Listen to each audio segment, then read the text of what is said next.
What's going on, six speeders? Very beautiful day out here, about 57 degrees, and holy moly, clear skies, just a little bit windy. Not every single day that we always have a nice day up here. Usually it's like 30 degrees up here in the Midwest for about January. I'm just surprised it's already 57 and clear skies. But I am very excited to share these news with you guys.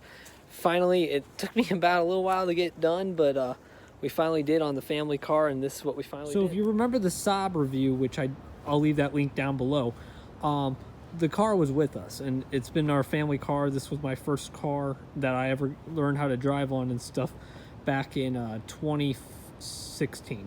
But it needed new shocks and struts, and we finally got that all done. It took us a little while because they don't make shocks or struts for these cars anymore. What you have to do is compress the spring with the strut to get it all done. But I'm just very happy that it's back, and I was hoping to show you guys with the driving review and everything good like that, because I have not had a chance to drive this car since my dad always uses it for work.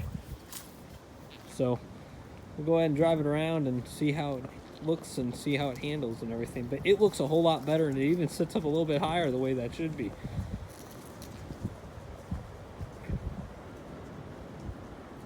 So let's get this thing started. And we're off. It's been a little while since last time I got to drive this car, but my dad says that rides and drives a whole lot better. So let's just see. Actually, won't lie, right off the bat, I could feel a little bit of a difference. Not that bad. I'm actually very happy. And it just kind of stinks that they don't make parts for these cars anymore, because Saab went out of business in America back in 2012, I want to say. Once GMC and Chrysler declared bankruptcy, they had to get rid of so many good car companies. It just kind of stinks. You know, car companies like Saab, Oldsmobile, and I want to say, no, Saturn closed down a little bit earlier, but just kind of stinks because Oldsmobile has been with America since 1910 and everything good like that. But yeah, hands down, over all these bumps, it feels like the car it should be, and the car that flat out from the factory.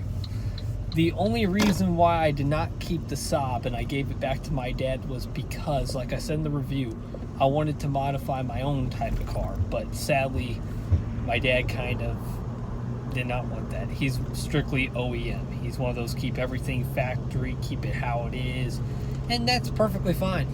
But I'm a teenage kid who loves modifying cars, and I like seeing what you all do with your cars too, whether it's OEM or all aftermarket. Whatever makes you happy, right? I decided to do a street view or subdivision drive because that's where all the most bumps are instead of on the highway. But hands down, the car is a lot more happier. The steering is perfect and everything good like that. This has been my dad's dream car since college back in the 1980s. So he's definitely happy that pretty much it's all back to how it was. Now, all you guys who are wondering, yes, we have done a little bit of work to this car. It needed it didn't need a lot of work, but it was a little fun side project, something that you can daily drive, but yet still a project. It had a lot of vacuum leaks, so it has new vacuum hoses, and new oil cooling lines, which is pretty cool for this car. And the turbo runs a lot better, and it shifts a lot smoother, and it even rides a lot better thanks to the new struts and everything, which is amazing because this is what the car is supposed to be. And I sure hope that we can keep it in the family for a long time and everything good like that, because even though that it's maybe not the most historic car, it's something that you don't get to see every single day. There's only maybe 4 Saabs I've seen in my area that look exactly like my 9.3 or my dad's 9.3, whatever. But it's awesome. It really is. I'm gonna try to get on it for you guys. It does accelerate pretty nicely. I mean, not the fastest thing, but I mean, it's doing pretty good for acceleration. Sorry about my camera wiggling all over the place. It's all these bumps, but they're smooth as can be. So I'm very happy that the struts and springs are the way that they should be. So anything for me, for this car, what does it really truly mean for me? It was a great car. It really was. I mean, I rolled around in school in a 2002 Saab 9.3. I was one of the only kids with a different type convertible, because everybody either owned Mustangs or what was the other one that Sebring convertible. That was my dad's other car that I drove around for a little bit, but sadly that one had some problems and the motor mounts were all over the place, so it was gone. And it was also burning a lot of oil, so it was on its way out. But it was a great car for my dad. It lasted him, I want to say, for about 12 years. But yeah. So what my opinion about this car for everything is, my dad did a great job. I can tell that he is very, very happy, no longer hitting a bump. What I have to say about the new shocks and springs are, I can tell that my dad's a lot happier daily driving it. And the best part is, it doesn't feel like you're driving on, you know, railroads all day. It feels actually pretty nice. You know, the car and how it should be. And we're about to go over a railroad, so let's see how it does. In about 3, 2, 1. Here it comes. Very, very nice. Back then when I went over a railroad, everything felt like it went up into the air. Yeah, he's happy. And I am too. And it's funny how they did not make shocks or springs for this car anymore. We actually had to get them kind of customized in a way. But hey, we were able to find some of the parts, which was always nice. And in all, it only cost us about $500, so not strictly too bad. Not bad at all, you know.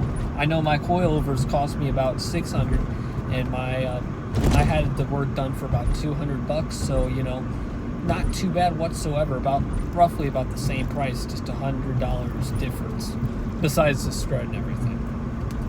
But you guys could see the railroad and everything good like that. This is the main railroad that they use for my little town. So I'm going to also just drive it through a construction zone just to see what else it can do. For then that way I can actually feel the big difference. Because back then, when they were doing a lot of construction back in my town, I wanted to see what it can do. And whenever I drove it through a construction zone, it felt like I was driving on freaking spikes every 10 seconds. Well, here it is. Let's see if there's a big difference.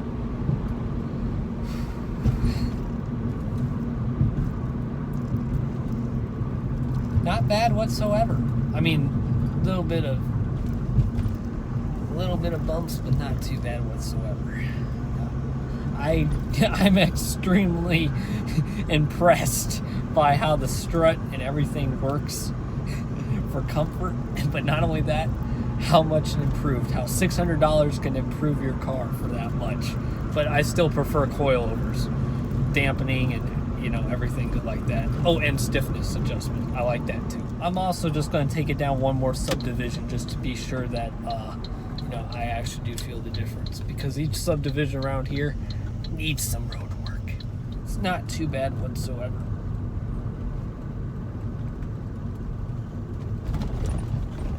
Okay, that one was kind of bad, but... So it's a little bit better, not on hills though. But it is a little bit better. And I just see another Saab, so there is 5 Saabs in my area. But that one is a newer style. I think that's an Aero 2007 style. Alright, so we're gonna head on home and wrap up this strut review. But all in all, I'm excited. And we are finally getting into my driveway. You know, after all those bumps and everything, I'm very, very impressed by how the car handles beyond everything, you know? It's finally a car that my dad wants, and I'm very, very happy for him. Even though that this might not be my dream car, it's always nice to see somebody else's project coming together. Because he's been working on this since 2015 when we first got the car. So all in all, not too bad for the new struts and everything. And here's how the car sits now. Well, I mean, there's still gaps in the tires, but it can sits up the way that it should be, because back then it would actually kind of dip down just a little bit, which was kind of cool, but the strut was broken and everything, so yeah, that's why it rolled like dog poop. But all in all, I'm very, very happy with how the car drove, like I said, and everything. And the best part was, I know I did not take it out on the highway or anything, but subdivisions are the best way, in my opinion, because there's a lot of dips, and there's some subdivisions around here that don't even get any construction on in the last 20 years. So that's why I drove it around, and it did pretty good. My only complaint was that hill back there was not too nice, but he's happy with it. He daily drives it to the city and everything, so hey, he's happy about it. I'm just happy for him because the car is finally coming together. And my other favorite reason why I also love this car was because all Saabs from the factory came turboed. So in high school, I also had a fun little turbo to mess with, to a point. All right, you guys, don't forget to press that subscribe button, to ring that bell, and smash that like, and leave a comment if you ever want to see a future car reviewed, or if you have any suggestions for the car build. You guys are awesome, and thank you guys so much.